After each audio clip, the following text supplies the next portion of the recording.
Alright, boys. So that was a good time. We learned who Meg was. I've seen you, so I know what you look like.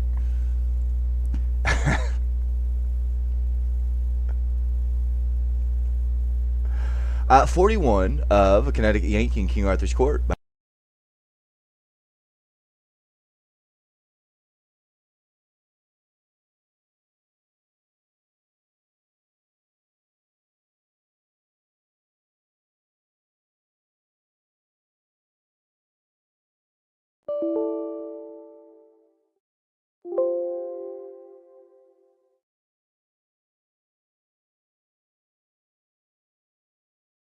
Mark Twain.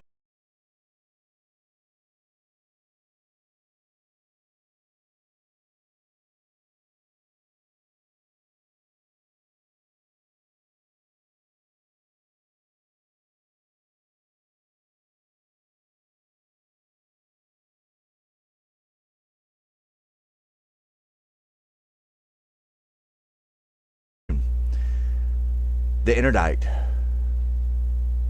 However, my attention was suddenly snatched from such matters. Our child began to lose ground again, and we had to go sitting up with her. Her case became so serious. We couldn't bear to allow anybody to help in this service, so we too stood watch and watch, day in and day out. Ah, Sandy, what a right heart she had. How simple and genuine and good she was. She was a flawless wife and mother, and yet I had married her for no other particular reasons. Except by the customs of chivalry, she was my property until some knight should win her from me in the field. She had hunted Britain over for me, had found me at the hanging bout outside of London, and had straightway resumed her old place at my side in the placidest way and as of right. I was a New Englander, and in my opinion this sort of partnership would compromise her, sooner or later. She couldn't see how, but I cut argument short, and we had a wedding. Now, I didn't know I was drawing a prize, yet that was what I did draw. Within the 12th month, I became her worshipper, and ours was the dearest and perfectest comradeship that ever was. People talk about beautiful friendships between two persons of the same sex.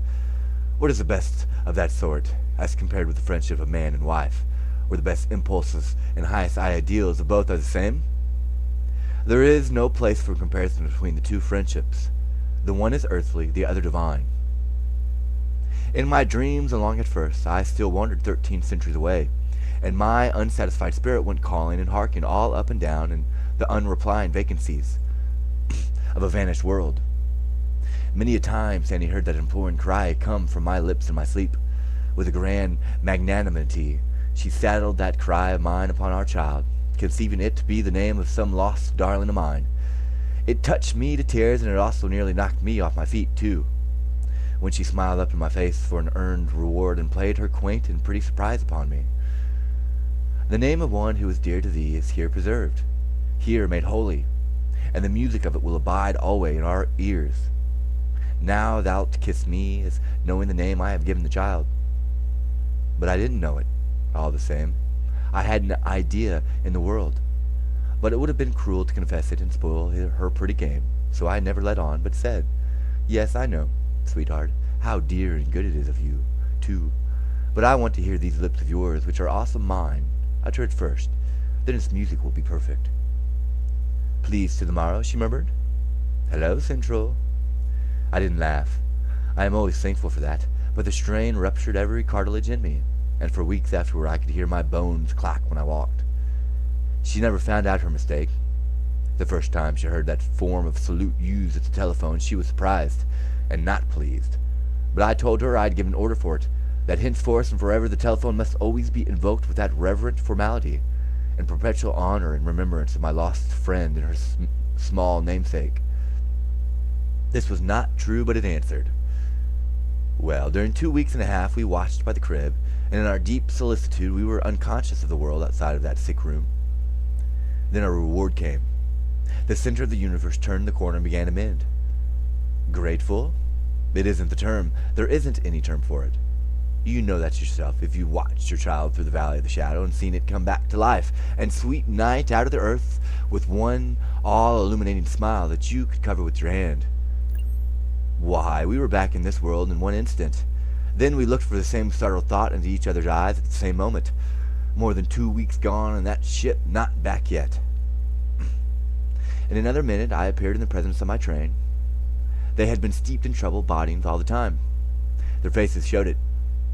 It called an escort, and we galloped 5 miles to a hilltop overlooking the sea. Where was my great commerce, that so lately had made these glistening expanses populous and beautiful with white-winged flocks? Vanished everyone, not a sail, from verge to verge, not a smoke bank, just a dead and empty solitude in place of all that brisk and breezy life. I went swiftly back, saying not a word to anybody. I told Sandy this ghastly news. We could imagine no explanation that would begin to explain.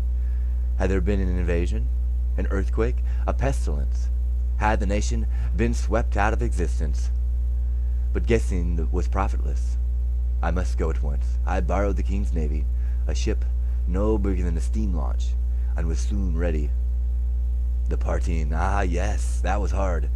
As I was devouring the child with last kisses, it brisked up and jabbered out of his vocabulary. The first time in more than 2 weeks, and it made fools of us for joy.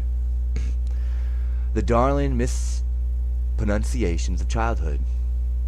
Dear me, there's no music that can touch it, and how one grieves when it wastes away and dissolves into correctness, knowing it will never visit his bereaved ear again. Well, how good it was to be able to carry that gracious memory away with me. I approached England the next morning with a wide highway of salt water all to myself. There were ships in the harbor at Dover, but they were naked as the sails, and there was no sign of life about them. It was Sunday, yet at Canterbury the streets were empty. Strange of all, there was not even a priest in sight, and no stroke of a bell fell upon my ear. The mournfulness of death was everywhere. I couldn't understand it. At last, in the further edge of that town, I saw a small funeral procession. Jess's family and a few friends following a coffin. No priest. A funeral without bell, book, or candle. There was a church there close at hand, but they passed it by weeping and did not enter it. I glanced up at the belfry, and there hung the bell, shrouded in black and its tongue tied back. Now I knew. Now I understand the stupendous calamity that had overtaken England. Invasion? Invasion is a triviality to it. It was the interdict. I asked no questions. I didn't need to ask any. The church had struck. The thing for me to do was to get into a disguise and go warily. One of my servants gave me a suit of clothes, and when we were safe beyond the town, I put them on, and from the time I traveled alone, I could not risk the embarrassment of company. A miserable journey, a desolate silence everywhere, even in London itself. Traffic had ceased. Men did not talk or laugh or go in groups or even in couples. They moved aimlessly about, each man by himself with his head down and woe and terror at his heart. The tower showed scant war scars. Verily much had been happening. Of course, I meant to take the train to Camelot. Train. Why, the station was as vacant as a cavern. I moved on. The journey to Camelot was a repetition of what I had already seen. The Monday and the Tuesday differed in no way from the Sunday. I arrived far in the night, from being the best electric-lighted town in the kingdom and the most like a recumbent sun of anything you ever saw. It was become simply a blot upon darkness. That is to say, it was darker and so solitary than the rest of the darkness, and so you could see it a little bit better. It made me feel as if maybe it was symbolical, a sort of sign that the church was going to keep the upper hand now and snuff out all my beautiful civilization just like that. I found no life stirring in the somber streets. I groped my way with a heavy heart. The vast castle loomed black upon the hilltop, not a spark visible about it. The drawbridge was down, and a great gate stood wide. I entered without challenge, my own heels making the only sound I heard, and it was a sepulchral enough to those huge vacant courts.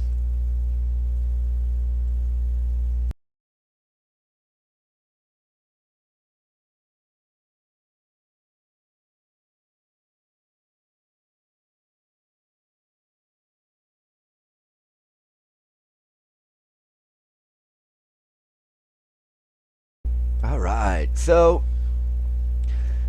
I'm starting to learn as I play. Like, you can tell if you're doing a good job. I'll start losing sight. I'll zone out and it'll get boring. You can kind of tell when you do it.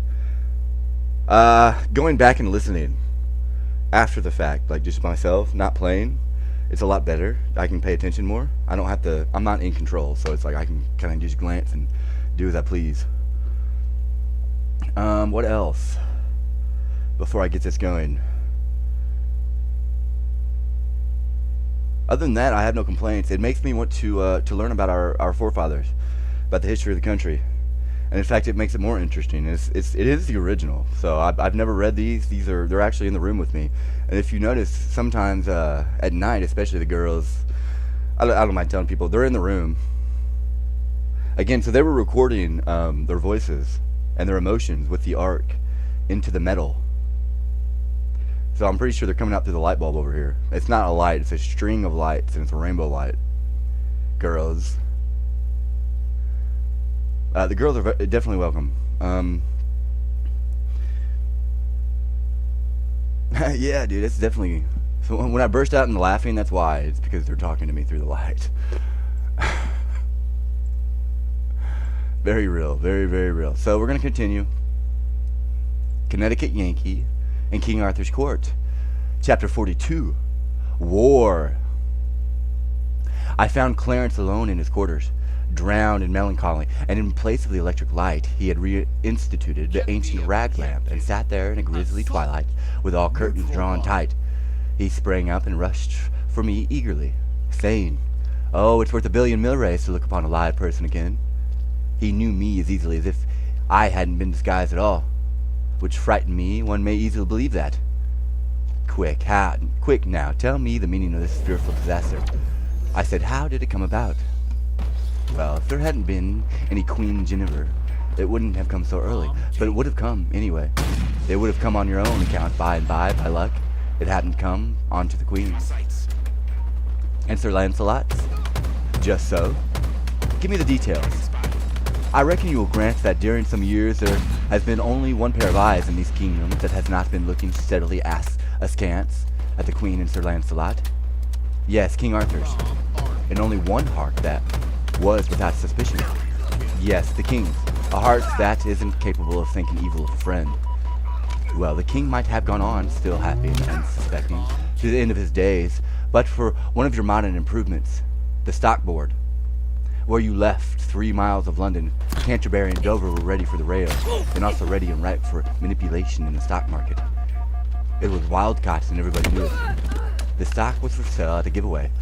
What does Sir Lancelot do but... Yes, I know. He quietly picked up early all of it for a song. Then he bought about twice as much more, deliverable upon call, and he was about to call when I left." "Very well, he did call. The boys couldn't deliver." "Oh, he had them, and he just settled his grip and squeezed them. They were laughing in their sleeves over their smartness in selling stock to him at 15 and 16, and along there that wasn't worth 10. Well, when they had laughed long enough on that side of their mouths, they rested up that side by shifting the laugh to the other side. That was when they compromised with the Invincible at 283. Good land. He skinned them alive, and they deserved it. Anyway, the whole kingdom rejoiced. Well, among the flayed were Sir Agrivance and Sir Modred, nephews to the king. Into the first act. Act second, scene first, an apartment in Carlisle Castle, where the court has gone for a few days hunting. Persons present, the whole tribe of the king's nephews. Mordred and Agravain proposed to call the guileless Arthur's attention to Ginevra and Sir Lancelot. Sir Gawain, Sir Gareth, and Sir Gareth will have nothing to do with it. A dispute ensues, with loud talk. In the midst of it enter the king. Mordred and Agravain spring their devastating tale upon him. Tableau. A trap is laid for Lancelot by the king's command, and Sir Lancelot walks into it. He made it sufficiently uncomfortable to ambush witnesses, to wit, Modred, Agravain, and 12 knights of lesser rank. For he killed every one of them but Mordred. But of course that wouldn't straighten matters between Lancelot and the king, and didn't. Oh, dear. Only one thing could result. I see that. War. And the knights of the realm divided into a king's party and a Sir Lancelot's party. Yes, that was the way of it. The king sent the queen to the stake, proposing to purify her with fire. Lancelot and his knights rescued her, and in doing it slew certain good old friends of yours and mine. In fact, some of the best we ever had. To wit, Sir Belias le Orgulus, Sir Segwarides, Sir Griflet, Les Fils de Dieu, Sir Brandiles, Sir Aglovale. Oh, you tear out my heartstrings. Wait, I'm not done yet. Sir Tor, Sir Gotter, Sir Gillimer, the very best men in my subordinate 9. What a handy right fielder he was.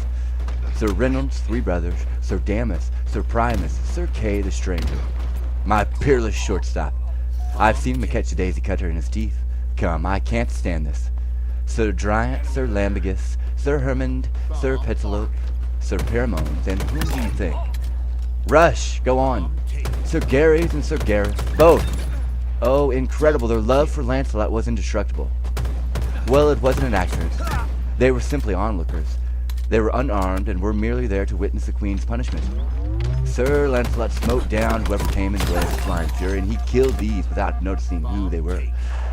Here's an instantaneous photograph. One of our boys got out of the battle. It's for sale on every newsstand.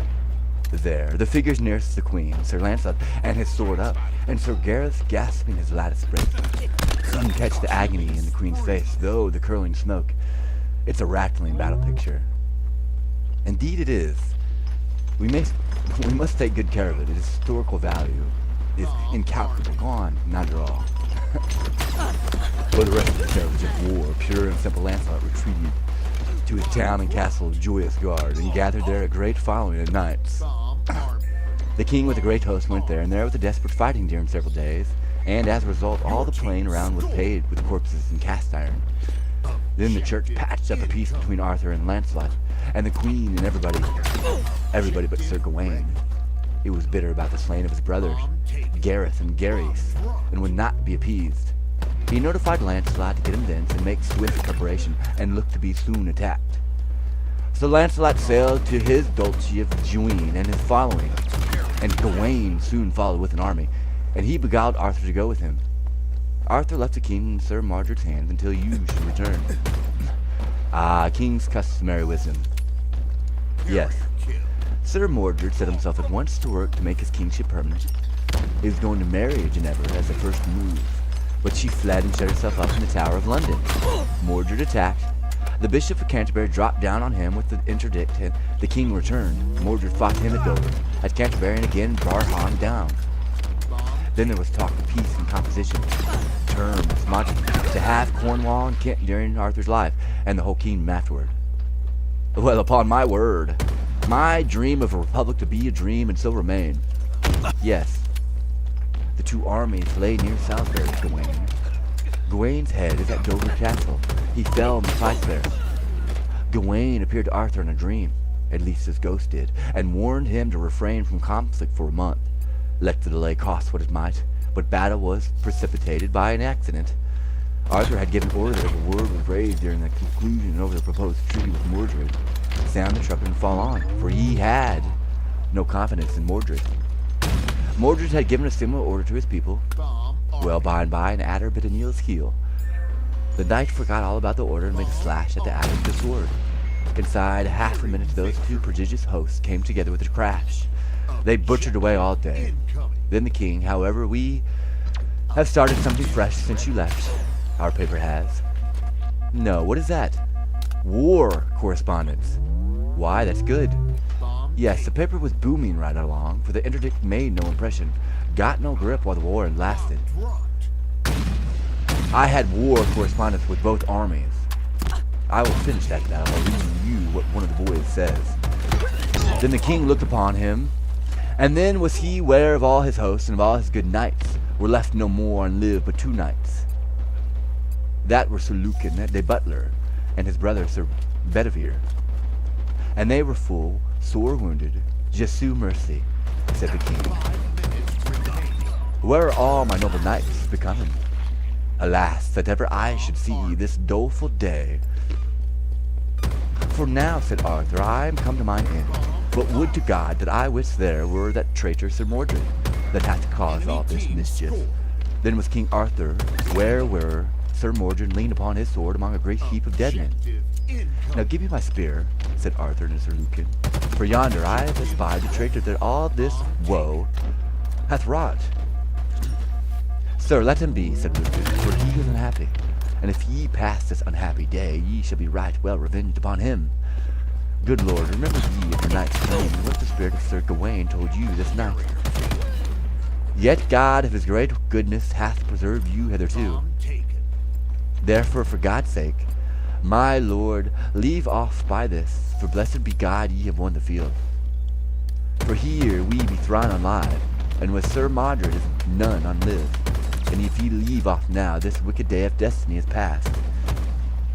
Tide me death, betide me life, said the king. Now I see him yonder alone. He shall never escape my hand, for at better avail shall I never have him. God speed you well, said Sir Gawain. Then the king gat his spear in both his hands, and ran towards Sir Mordred, crying, Traitor, now is thy death day come. And when Sir Mordred heard Sir Arthur, he ran until him with his sword drawn in his hand. And then King Arthur smote Sir Mordred under the shield with the foin of his spear throughout the body more than fathom. And when Sir Mordred felt that he had his death wound, he thrust himself with the might that he had after the butt of King Arthur's spear. And right so he smote his father Arthur with his sword bolden in both his hands, and on the side of his head that the sword pierced at the helmet and the brain pan. And therewithal Sir Mordred fell stark dead, death to the earth. And the noble Arthur fell in a swoon to the earth, and there he swooned oft times.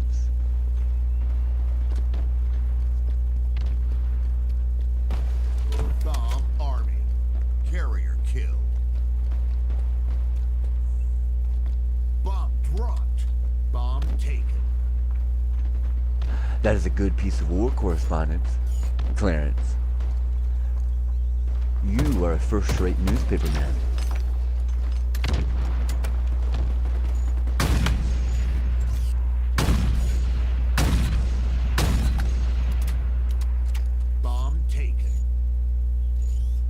Well, is the king all right? Did he get well? Poor soul, no, he is dead. I was utterly stunned. It had not seemed to me that any wound could be mortal to him. And the queen, Clarence? She is a nun in Almsbury. What changes? And in such a short while. It's inconceivable.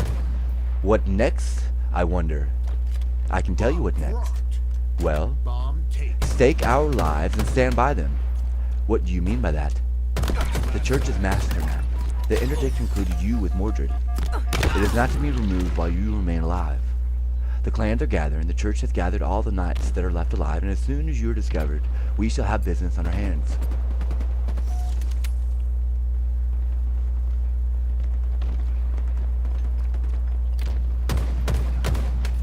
Stuff! With our deadly scientific war material, with our hosts of train. Save your breath. We haven't 60 faithful left. What are you saying? Our schools, our colleges, our vast workshops, when those nights come, those establishments will empty themselves and go over to the enemy. Did you think you had educated the superstition out of those people? I certainly did think it. Well, then, you may unthink it. They stood every strain easily until the interdict. Since then, they merely put on a bold outside. At heart, they are quaking. Make up your mind to it. When the armies come, the mask will fall. It's hard news. We are lost. They will turn our own science against us. No, they won't. Why? Because I and a handful of the faithful have blocked that game. I'll tell you what I've done and what moved me to it. Smart as you are, the church was smarter. It was the church that sent you cruising, through her servants, the doctors. Clarence! It is the truth, I know. Every officer of your ship with the church picked off a servant, and so was every man of the crew. Oi, come. It is just as I tell you. I did not find out these things at once, but I found them out finally. Did you send me verbal information?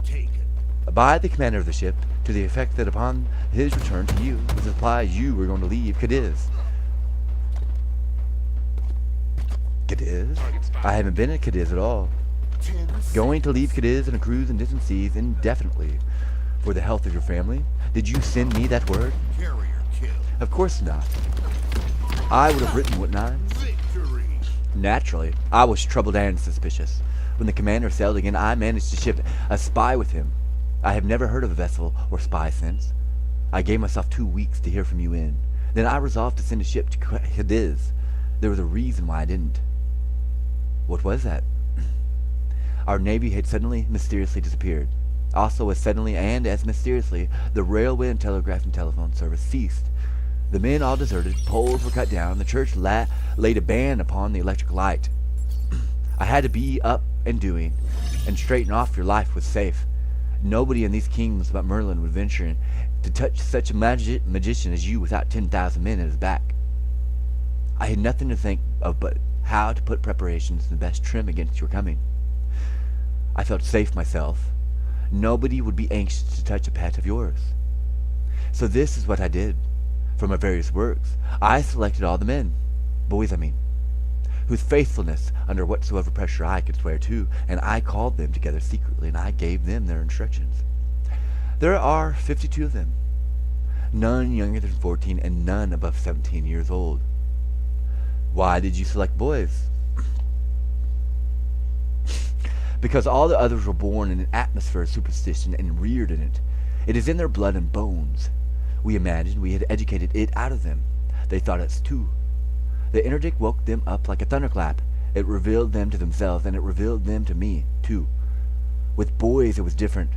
Such as have been under our training from 7 to 10 years, have had no acquaintance with the church's terrors, and it was among these that I found my 52. As a next move, I paid a private visit to that old cave of Merlin's. Not the small one, the big one.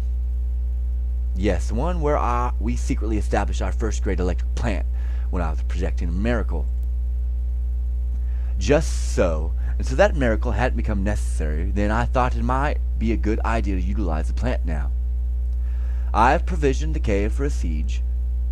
A good idea, a first-rate idea. I think so. I placed 4 of my boys there as guard, inside and out of sight.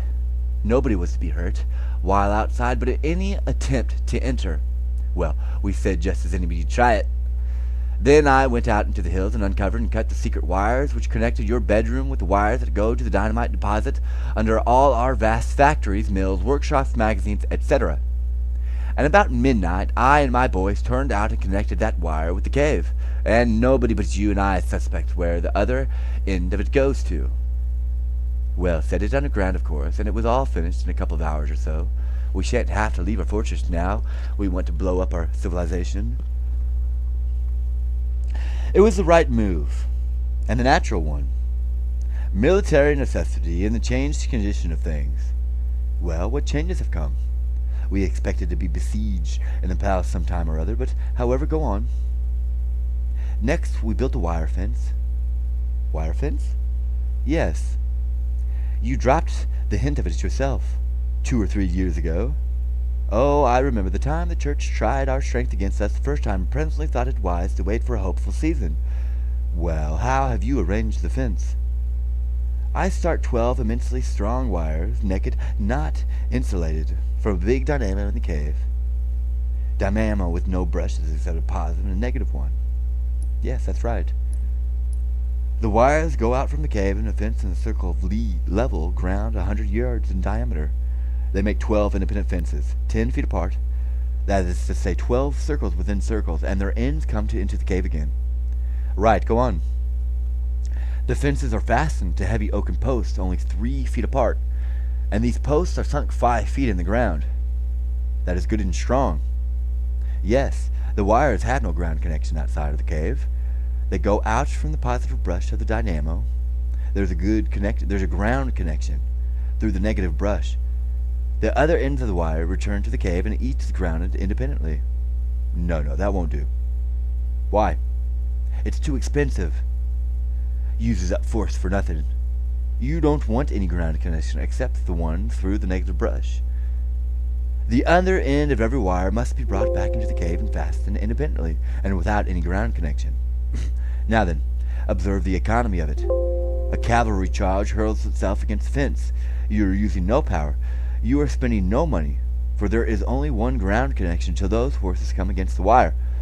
The moment they touch it, they form a connection with the negative brush through the ground and drop dead, don't you see? You are using no energy until it is needed.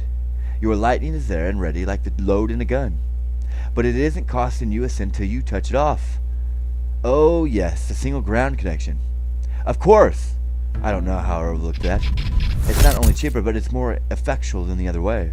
For if wires break or get tangled, no harm is done.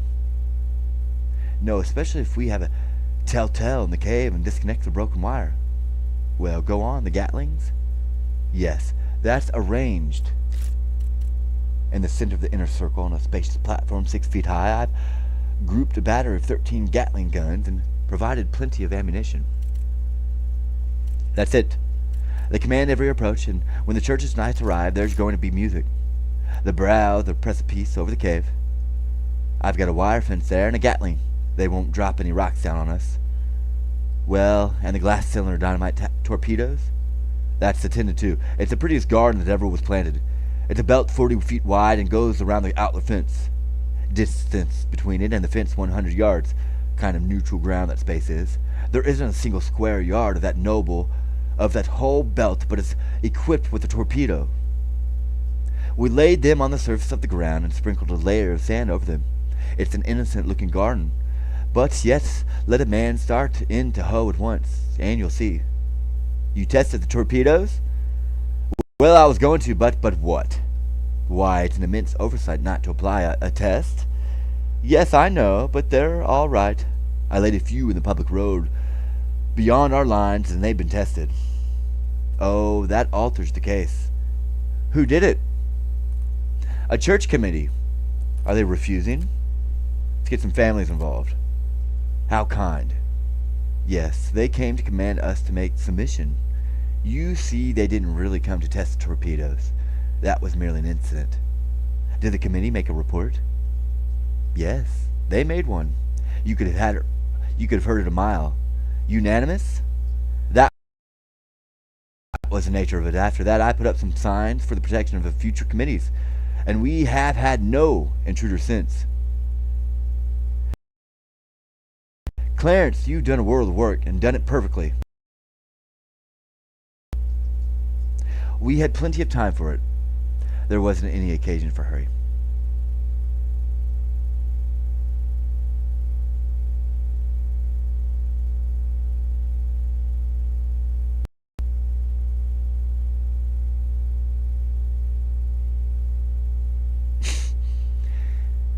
We sat silent a while, thinking, when my mind was made up and said, yes, everything is ready, everything is ship-shape, no details wanting. I know what to do now. So do I. Sit down and wait. No, sir. Rise up and strike. Do you mean it? Yes, indeed. The defensive isn't in my line, and the defensive is. That is, when I hold a fair hand, 2/3 as good a hand as the enemy. Oh, yes, we'll rise up and strike. That's our game. 100-1, you were right. When does the performance begin? Now we'll proclaim the Republic. It will make them buzz, I tell you. England will be a hornet's nest before noon tomorrow if the church's hand hasn't lost its cunning. And we know it hasn't. Now you write and I'll dictate thus. Proclamation.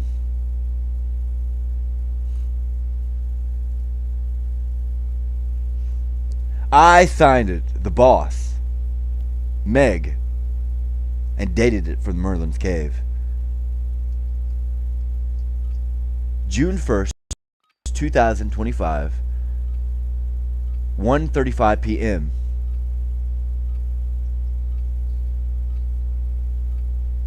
Clarence said, Ruck up. You're headed to the why, water. that tells where we are and invites them to call right away. That is the idea. We strike by the proclamation. Then it's their innings. Now have the thing set up and printed and posted right off. That is, give the order. Then, if you've got a couple of bicycles handy at the foot of the hill, ho for Merlin's Cave. I shall be ready in 10 minutes.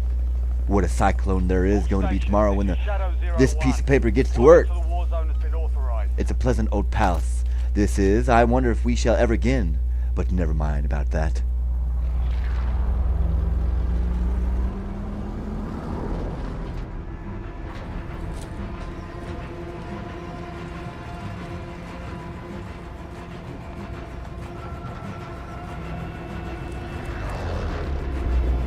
We're almost done, bro.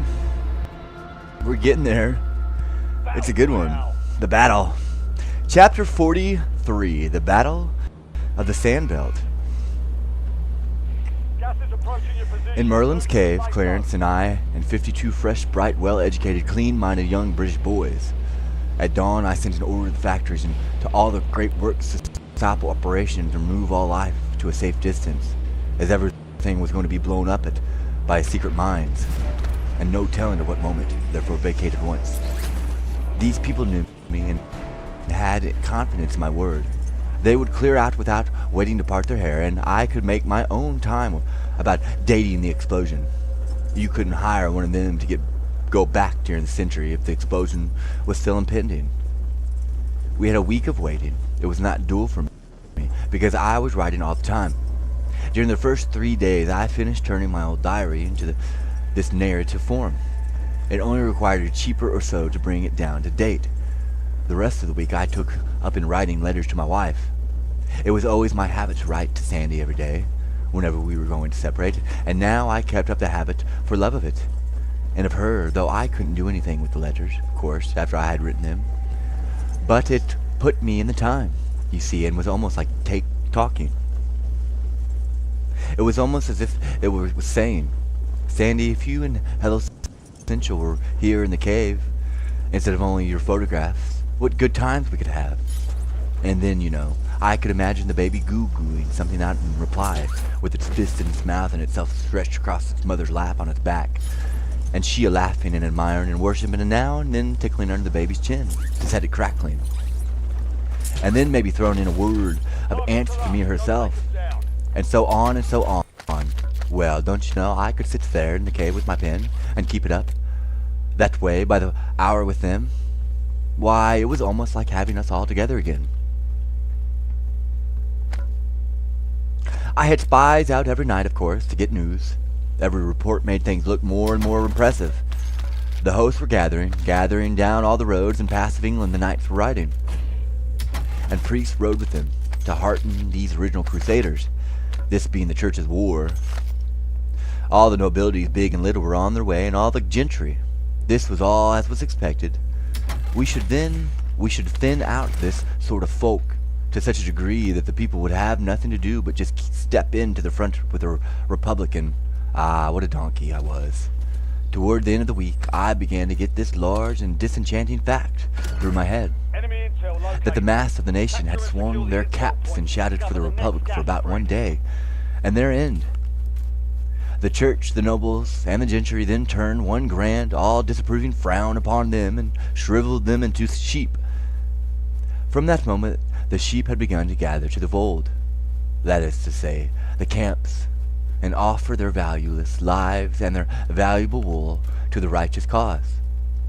Why, even every man who had lately been slaves were in the righteous cause, and glorifying it, praying for it, sentimentally slubbering over it, just like all the other commoners. Imagine such human muck as this, conceive of this folly. Yes, it was now death to the Republic. Everywhere, not a dissenting voice. All England was marching against us. Truly, this was more than I had bargained for. I watched my 52 boys narrowly, watched their faces, their walk, their unconscious attitudes. For all these are a language given us purposely that it may betray us in times of emergency, when we have secrets which we want to keep. I knew that thought would keep saying itself over and over again in their minds and hearts. All England is marching against us, and even more strenuously imploring attention with each repetition, ever more sharply realizing itself into their imaginations, until even in their sleep they would find no rest from it, but hear the vague and flitting creatures of the dream say, all England is marching against you. I knew all this would happen. I knew that ultimately the pressure would become so great that would compel utterance. Therefore, I must be ready with an answer at that time, an answer well chosen and tranquilizing. I was right. The time came. They had to speak. Poor lads, it was pitiful to see. They were so pale, so worn, so troubled. At first their spokesman could hardly find a voice of words, but he presently got both. This is what he said, and he put in the neat modern English taught him in my schools.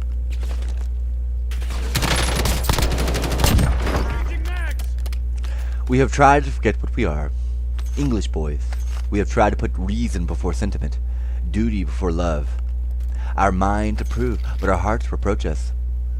While apparently I was only the nobility, only the gentry, only the 25 or 30,000 knights left alive out of the late wars. We were of one mind and undisturbed by any troubling doubt. Each and every one of these 52 lads who stand here before you said they have chosen it is their affair. But think, the matter is altered. All England is marching against us. Oh, sister, consider, reflect. These people are our people. They're bone of our bone, flesh of our flesh. We love them. Do not ask us to destroy our nation. What it shows the value of looking ahead and being ready for a thing when it happens. If I hadn't foreseen this thing and had been fixed, that boy would have had me. I couldn't have said a word, but I was fixed. I said, my boys, your hearts are in the right place. You have thought the worthy thought. You have done the worthy thing. You are English boys. You will remain English boys, and you will keep that name unsmirched. Give yourselves no further concern. Let your minds be at peace. Consider this.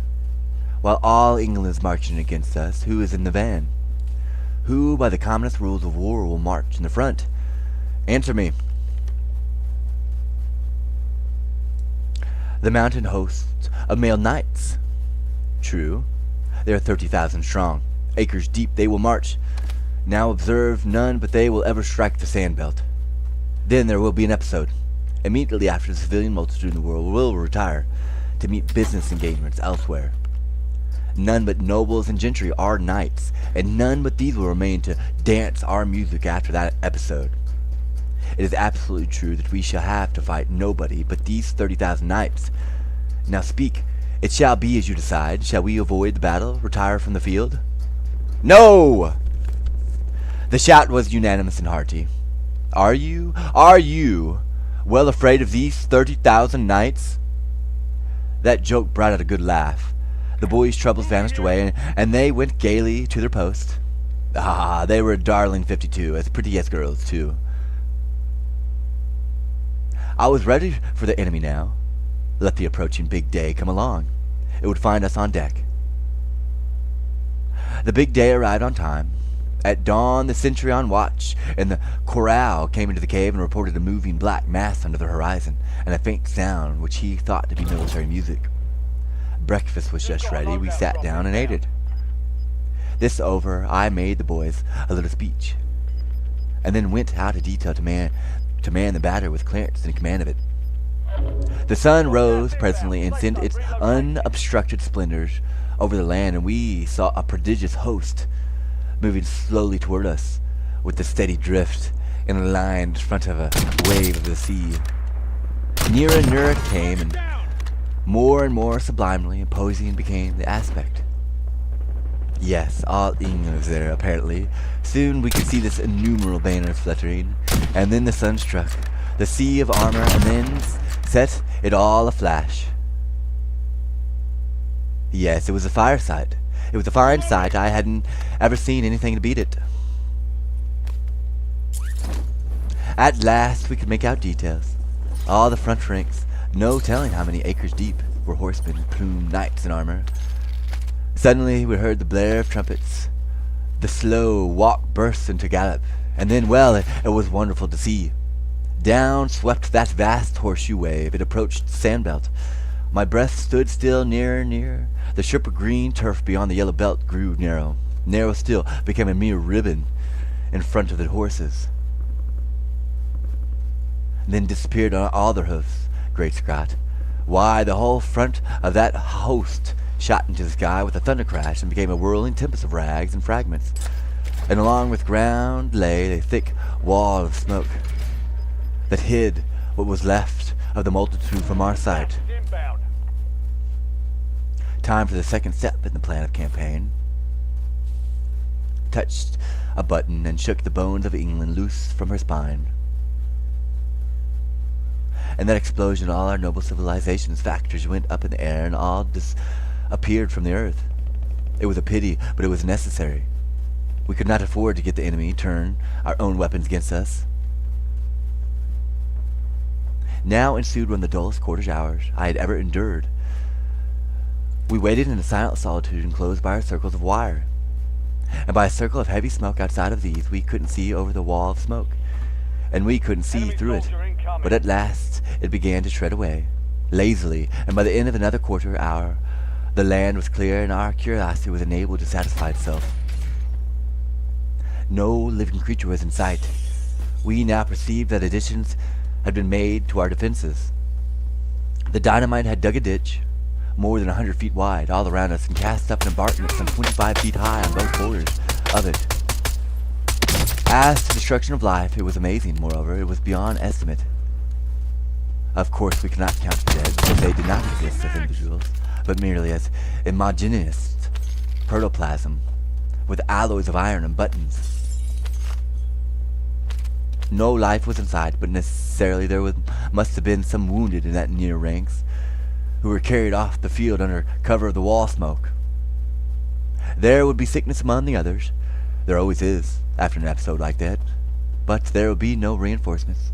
This was the last stand of the cavalry of England. It was all that was left of the order, after the recent annihilating wars, so I felt quiet, safe in believing that the utmost force that could be the future be brought against us would be but small. That is, knights. I therefore issued a congratulatory proclamation to my army in these words. I read it well, and the applause I got was very gratifying to me. I then wound up with these remarks. The war with the English nation as a nation is at an end. The nation has retired from the field with the war. Before it can be persuaded to return, war will have ceased. This campaign is the only one that is going to be fought. It will be brief. The brief in history, also the most destructive to life. Considered from the standpoint of proportion of casualties to numbers engaged, we are done with the nation. Henceforth we deal only with the knights. English knights can be killed, but they cannot be conquered. We know what is before us. While one of these men remains alive, our task is not finished. The war is not ended. We will kill them all. I picketed the great embankments thrown up around our lines by the dynamite explosion, merely a looking of a couple of boys to announce the enemy when he should have appeared again. Next, I sent an engineer and only 40 men to a point just beyond our lines on the south, to turn a mountain brook that was there and bring it within our lines and under our command. Arrange it in such a way that I could make instant use of it in an emergency. The 40 men were divided in 2 shifts at 20 each, and were to relieve each other every 2 hours. In 10 hours the work was accomplished. It was nightfall now, and I withdrew my pickets. The one who had the northern outlook reported a camp in sight, but visible with the glass only. He also reported that a few knights had been feeling their way toward us, and had driven some cattle across our lines, but that the knights themselves had not come very near. That was what I had been expecting. They were feeling us, you see. They wanted to know if we were going to play that red terror on them again.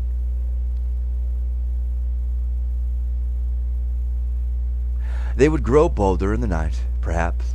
I believed I knew what project they would attempt, because it was plainly the thing I would attempt myself if I were in the places.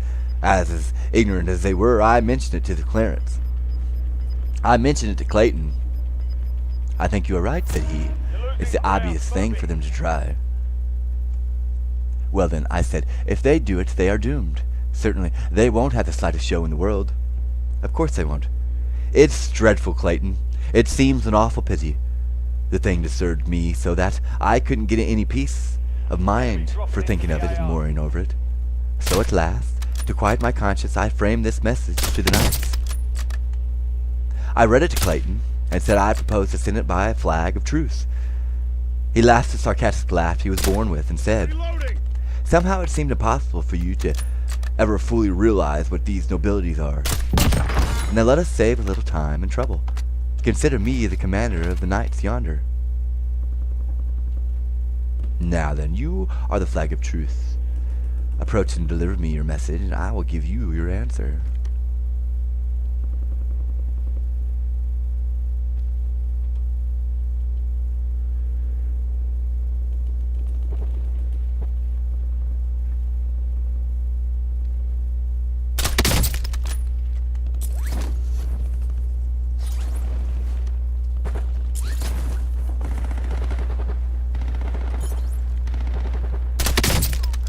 I humored the idea. I came forward on an imaginary guard of the enemy's shoulders, produced my paper, and read it through. For answer, Clayton struck the paper out of my hand, pursed up a scornful lip, and said with a lofty disdain,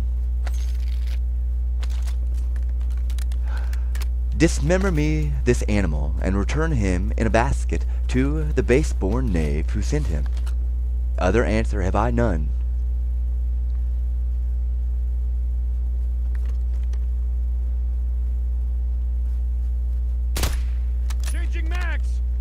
How empty is theory in presence of fact?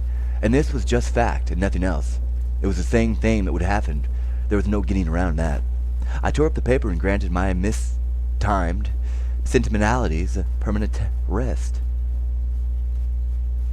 Then to business.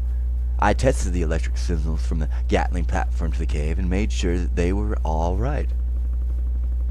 I tested and retested those which commanded the fences. These were signals whereby I could break and renew the electric current in each fence independently at the other's will. I placed the brook connection under the guard and authority of 3 of my best boys, who would alternate in 2-hour watches all night and promptly obey my signal, if I should have occasion to give it. 3 revolver shots in quick succession. Sentry duty was discarded for the night, and the corral left empty of life. I ordered that quiet be maintained in the cave, and the electric light turned down to a glimmer. As soon as we're good and dark, I shut off the current down all the fences, then groped my way out to the embankment, bordering our side of the great dynamite ditch. I crept to the top of it and lay it there on the slant of the muck to watch. Enemy soldier incoming. But it was too dark to see anything. As for sounds, there was none. The stillness was deathlike. True, there was the usual night sound of the country, the whir of night birds, the buzzing of insects, the barking of distant dogs, the mellow lowing of far-off kine. But these didn't seem to break the stillness. They only intensified it and added a gruesome melancholy to it, into the bargain.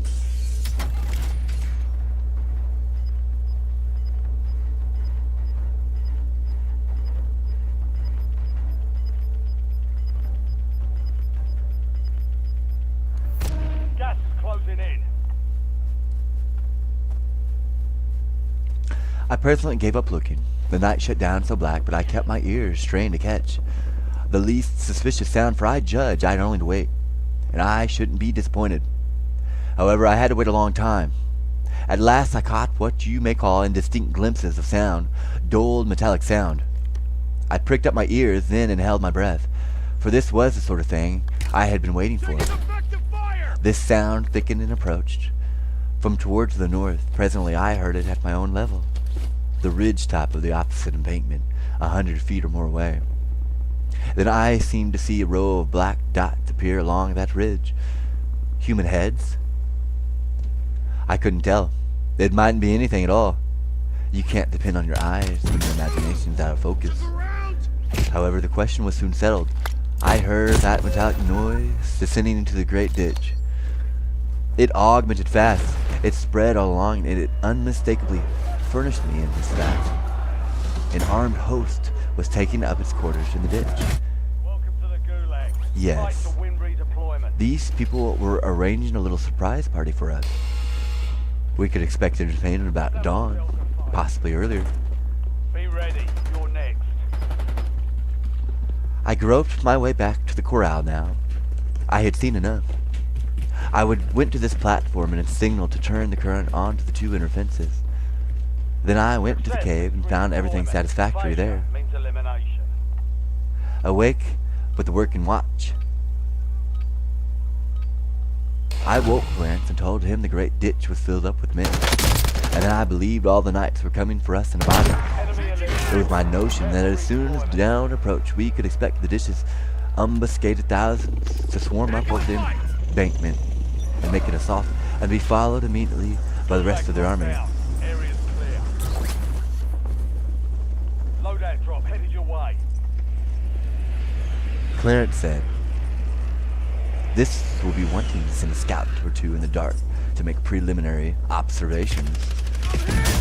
Why not take the lightning of the outer fences and give them a chance? I've already done it, Clayton. Did you ever know me to be inhospitable?"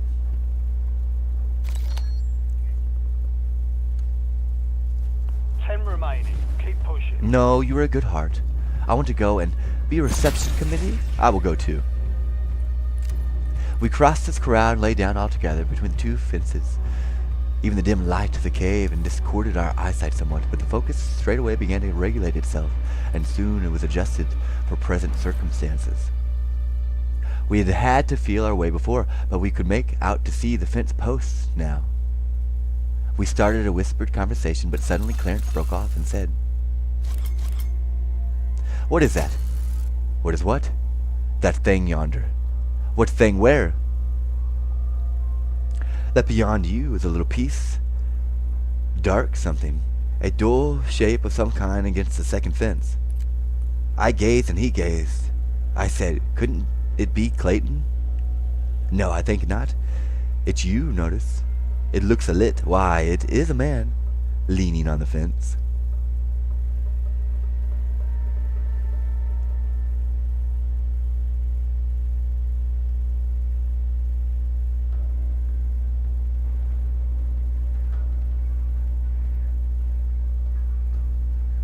"I certainly believe it is. Let us go and see." Pretty close, and then looked up. Hold on. We crept along on our hands and knees until we were pretty close, and then looked up. Yes, it was a man, a dim, great figure in armor, standing erect with both hands on the upper wire, and of course there was a smell of burning flesh. Poor fellow, dead as a doornail, and never knew what hurt him. He stood there like a statue, no motion about him, except that his plumes swished about a little girl in the night. We rose up and looked in through the bars of his visor, but couldn't make out whether we knew him or not. Features too dim and shadowed. We heard muffled sounds approaching, and we sank down to the ground where we were. We made out another knight, vaguely. He was coming very stealthily, and feeling his way, he was near enough now for us to see him put out a hand. Find an upper wire, then bend and step under and over the lower one. Now he arrived at the first knight and started slightly when he discovered him. He stood a moment, no doubt wondering why the other one didn't move on. Then he said in a low voice, "Why dreamest thou here, good Sir Nar?" Then he laid his hand on the corpse's shoulder and just uttered a little soft moan and sunk down dead. Killed by a dead man, you see, killed by a dead friend. In fact, there was something awful about it. These early birds came scattering along after each other. About one every 5 minutes in our vicinity during half an hour. They brought no armor of offense, but their swords, as a rule. They carried the sword ready in their hand and put in a ford and found the wires with it. We would now and then see a blue spark when the knight that caused it was so far away as to be invincible to us, but we knew what had happened all the same.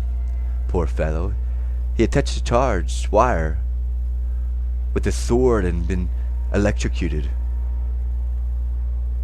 We had brief intervals of grim stillness, interrupted with piteous regularity by the clash made by the falling of an ironclad, and this sort of thing was going up right along, and was very creepy there in the dark and lonesomeness. We concluded to make a tour between the inner fences. We elected to walk upright, for convenience's sake. We argued that if discerned, we should be taken for friends rather than enemies, and in any case we should be out of reach of swords, and these gentry did not seem to have any spears along. Well, it was a curious trip. Everywhere dead men were lying outside this second fence. Not plainly visible, but still visible, and we counted 15 of those pathetic statues. Dead knights standing with their hands on the upper wire. One thing seemed to be sufficiently demonstrated. Our current was so tremendous that it killed before the victim could cry out. Pretty soon we detected a muffled and heavy sound, and next moment we guessed that it was a surprise and force coming.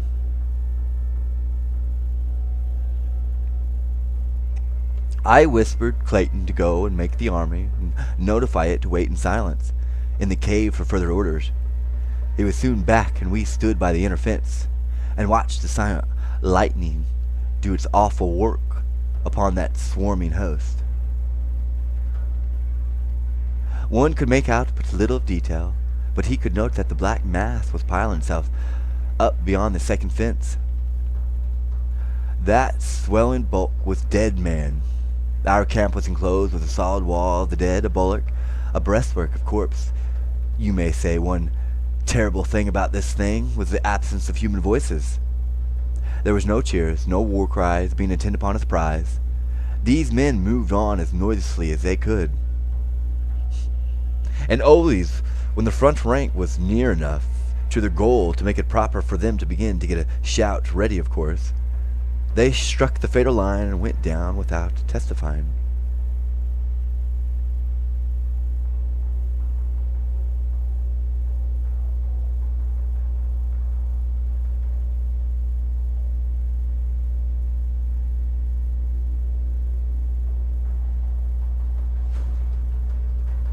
I sent a current through the third fence now, and almost immediately through the fourth and fifth. So quickly were the gaps filled up, I believed the time was come now for my climax. I believed that the whole army was in our trap. Anyway, it was high time to find out, so I touched a button, set 50 electric suns aflame on the top of our precipice. Land, what a sight! We were enclosed in 3 walls of dead men. All the other fences were pretty nearly filled with the living, who were stealthily working their way forward through the wires. The sudden glare paralyzed this host, petrified them, you may say, with astonishment. There was just one instant for me to utilize their immobility in, and I didn't lose the chance. You see, in another instance they would have recovered their faculties. Then they'd have burst into a cheer and made a rush, and my wires would have gone down before it. But the lost instance lost them their opportunity forever, while even that slight fragment of time was still unspent. I shot the current through all the fences, and struck the whole host dead in their tracks. There was a groan you could hear. It voiced the death pang of 11,000 men. It swelled out on the night with awful pathos. A glance showed that the rest of the enemy, perhaps 10,000 strong, were between us and the encircling ditch, and pressing forward to the assault. Consequently, we had them all, and had them past help. Time for the last act of the tragedy. I fired the 3 appointed revolver shots, which meant, "Turn on the water!" There was a sudden rush and roar, and in a minute the mountain brook was raging through the big ditch, and creating a river 100 feet wide and 25 deep.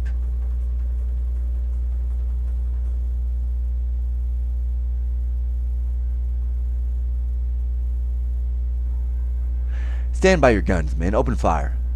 The 13 Gatlings began to vomit death into the fate of 10,000. They halted. They stood their ground a moment against that withering deluge of fire. Then they broke, faced about, and swept toward the ditch like a chaff before a gale. A full 4th part of their force never reached the top of the lofty embankment. The 3/4 reached it and plunged over, to death by drowning. Within 10 short minutes after we had opened fire, armed resistance was totally annihilated. The campaign was ended. We 54 were masters of England. 25,000 men lay dead among us. But how treacherous is fortune! In a little while, say an hour, happened a thing, by my own fault, which by I left no heart to write that. Let the record end here.